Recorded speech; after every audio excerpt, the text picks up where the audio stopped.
صباح الخير. بصوا يا جماعه، احنا كبشر كلنا بلا استثناء الا من رحم ربي يعني. تمام، عندنا مشكله نفسيه كبيره قوي بما فيهم انا طبعا يعني، اسمها الانحياز التاكيدي او التوكيدي. بيسموها بالانجليزي الكونفirmation بايس. اللي هي ايه الانحياز التوكيدي دوت او التاكيدي دوت؟ ان انت حضرتك دايما معتقد ان الفكره اللي انت بتفكر فيها، الانطباع اللي انت بتاخده عن شخص تاني، المشروع اللي انت داخله، القرار اللي انت عاوز تاخده، انت حضرتك بلا وعي دايما بتدور على الحاجة اللي تأكد صحة الحاجة ديت، صحة فكرتك، صحة قرارك، صحة انطباعاتك عن شخص تاني. احنا كلنا كده. تمام.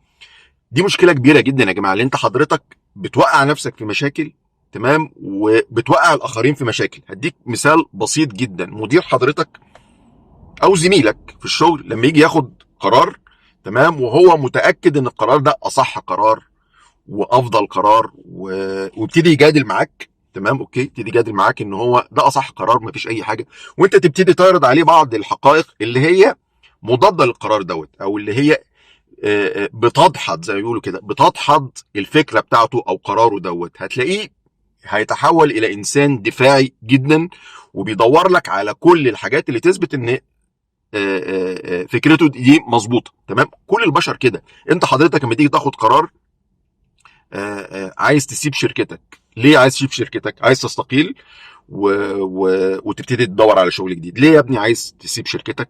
الناس وحشين، كلهم ضدي، ومديري ما بيساعدنيش. تمام، اوكي.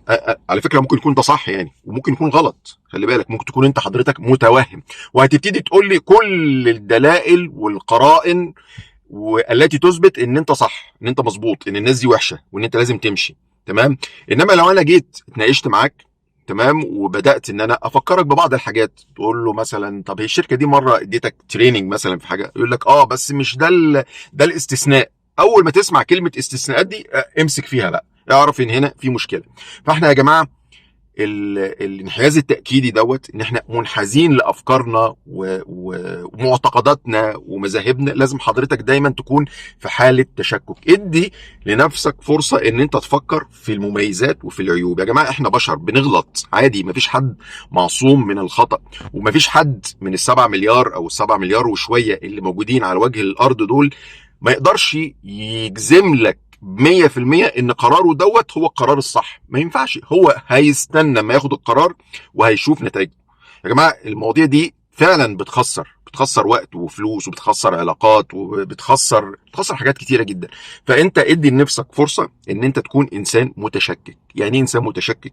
يعني فكر في الفكره من كل جوانبها، المميزات والعيوب. حاول كده تشتغل زي ما بيقولوا كده محامي الشيطان. ايه محامي الشيطان ده؟ محامي الشيطان ده كل فايدته او كل وظيفته في الحياه ان هو يجيب لك الجانب السيء من الحاجه. مش وحش ان انت تفكر ايجابيات وسلبيات، وتبتدي تفكر وتبتدي توزن وتشوف المخاطر. لو انا مشيت في الطريق دوت، هل هو اخرته ايه؟ لازم تحط الموضوع دوت، لازم توزن المخاطر. كل قرار هتاخده فيه مخاطر، اوكي؟ مفيش قرار زيرو مخاطر، دي مش موجوده. صفر مخاطر دي مش موجوده. طالما انت حضرتك على وجه الارض، فانت حضرتك اي قرار بتاخده هو فيه مخاطر.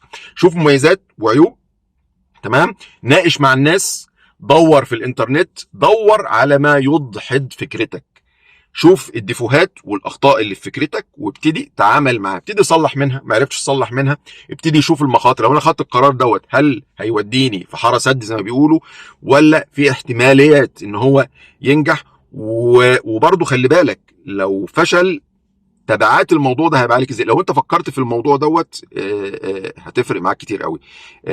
في نصيحه كده بيقولوها للناس لما بييجوا يشاركوا بعض في شركات. يعني انا وانت قررنا ان احنا نشارك بعض في شركه، بنقول خلينا نفكر لما نختلف الاول. اول حاجه لما نختلف هنحل خلافاتنا ازاي. احنا ما بندورش لما نكون متفقين. لما نكون متفقين الدنيا بتبقى بيس قوي، انما اما نكون مختلفين هنحل خلافاتنا ازاي، هنتخارج مع بعض ازاي عشان العلاقه تستمر. فيا جماعه خليك انسان متشكك دايما.